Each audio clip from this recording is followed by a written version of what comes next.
And your life. Oh, I just saw a friend of mine, and he was partying, shall we say.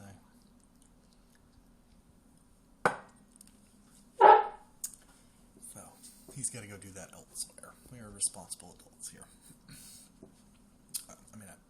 As you can see, I have a couple of beers at night before sleep. But who doesn't, really? Who doesn't?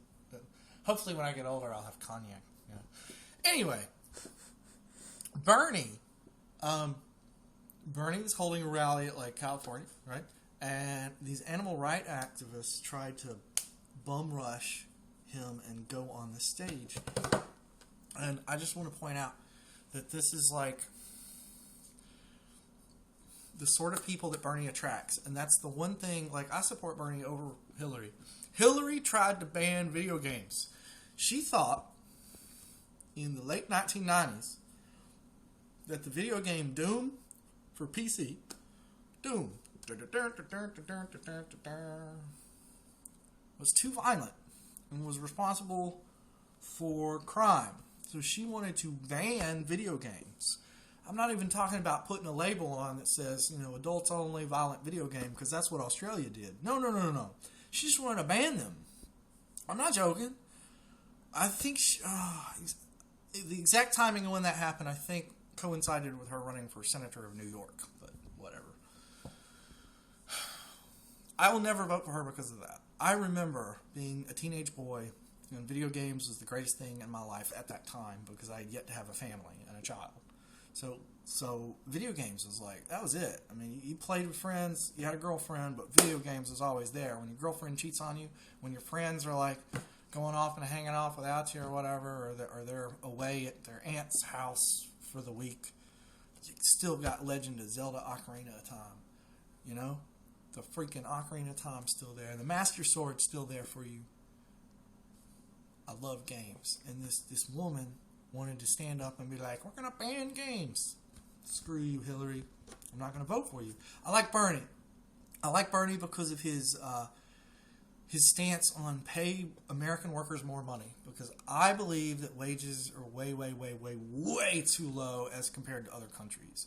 We're the richest nation on planet Earth, and we need to pay our workers more. We need to pay our workers like 3 to 5 times more than what they're currently making so that we can all afford to buy shit like homes and cars and TVs and vacations. Remember vacations, Americans? Remember vacations? The family vacation is dead. People don't do it anymore because they can't afford it. Bernie would help with that. Bernie would bring back vacations. Vote vacations. Now, animal rights supporters. That's the whole point of this video. I have a very unique perspective on animal rights supporters because you will not find somebody who loves animals more than me, period. I love them. I cherish them. I want them around. I have 2 useless dogs next to me right now that are being useless. We'll probably delete that video, but somebody just came and knocked on the freaking door. Where were they? Nowhere. In Candyland. Off not being dogs. Anyway. So, I love those are both rescues. I love dogs. I say I don't like cats, but I really do like cats. I mean, cats are kind of fun. But they're a different thing. They're not like dogs. They're not trainable. But anyway, so I'm from Appalachian people. Right? Southeastern United States. Lower income background, white people, right? We love our animals, we love our dogs, and we have appreciation for animals. But we also have a strong vein of hunting in our ancestry line. And so growing up in Alabama, son of a coal miner, I learned how to not only love animals, how to not only cherish them, how to not only take care of a chicken, but to cut its head off because it provides us food.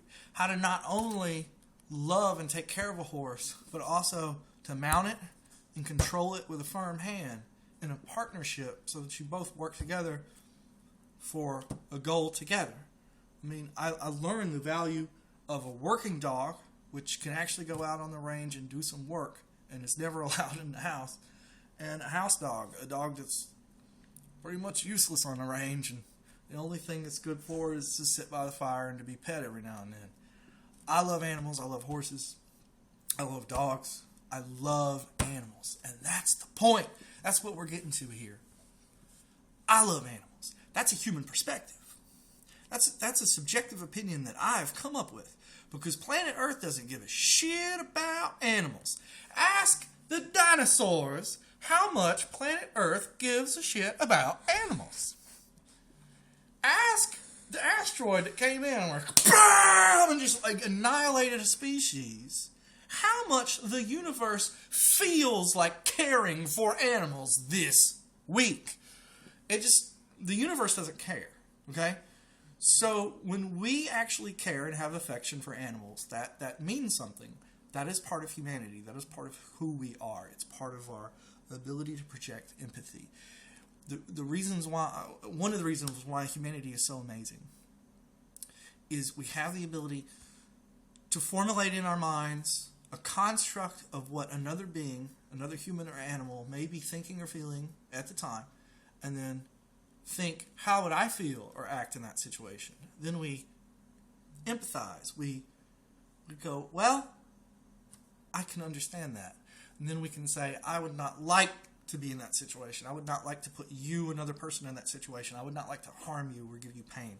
I would like to put you, an animal, in that situation where we don't harm you or give you pain. That's what we call perfect, ideal world. We don't live in a perfect, ideal world. We live in a world where human beings need to be fed. And if we were to all go vegetarian tomorrow, we would have to bulldoze national forests and entire suburbs to make new farmland to grow new sources of vegetation in order to feed everyone. The way that we lower the land impact of farming is we basically came up with animal husbandry.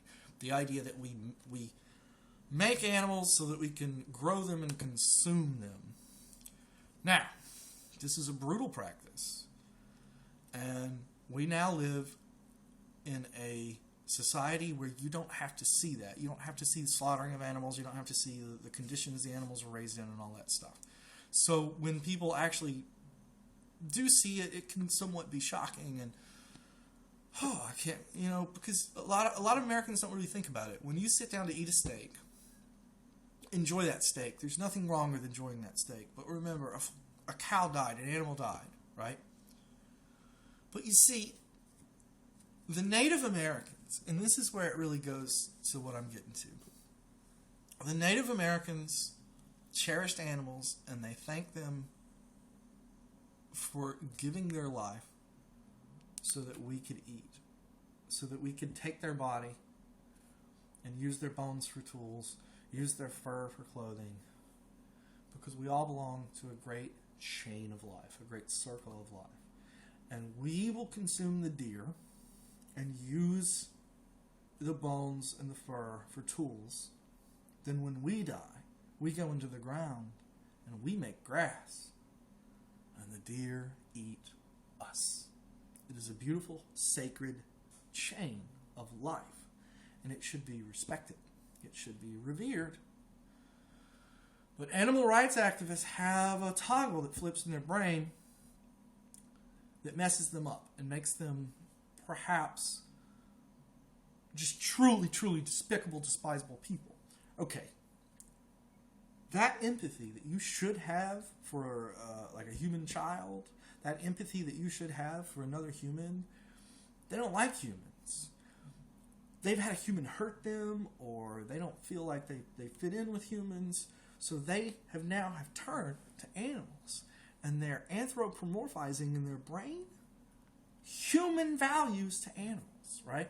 So when an animal rights activist talks about the conditions that a chicken needs to live in, they're basically like, man, if he doesn't have air conditioner, TV guide, and a video game system, he's living in horrible conditions. No, animal rights activists, no. It's a chicken. The brain is not on the same level as you. Yes, it can it can experience a range of like fear and frustration and sadness and stuff, but not on the level of cognition that you have. which is, up here, up front. It doesn't really have time to sit back and reflect on what went wrong in its chicken midlife. No, it just is, and it exists, and it doesn't think about the future, and it doesn't think about the past. It just is a chicken. And then we kill it, and it ceases to be. But that meat can go on to supply 16 human beings for 2 weeks if it was properly portioned out. That's what we're going for. We're saving human lives. So I want to see human rights activists. I want to see people that are there for humans. I want to see people who want humans fed. I want to see people who want humans giving proper living conditions and proper wages and proper health care and proper jobs and proper safety conditions and all of that. Why don't you put in just 10% of the care that you have up here in your little animal rights activist brain towards humans? It's because animal rights activists suffer a fatal flaw in their reasoning. They are anti-human.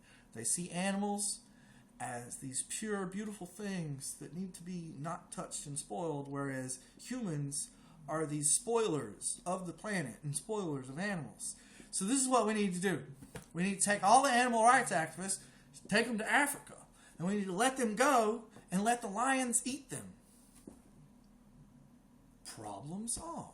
They can willingly sacrifice themselves, and as the lion's tearing into their flesh and ripping it open and eating their organs, they can say something like, "Oh, make sure that the meat is properly prepared. I don't want the lion to get indigestion." Because that's probably something that an animal rights activist would fucking say if they were getting eaten by a lion, because they are that stupid. Listen to me. Listen to me. Animal rights activists tell you that you are trespassers on the soil of planet Earth.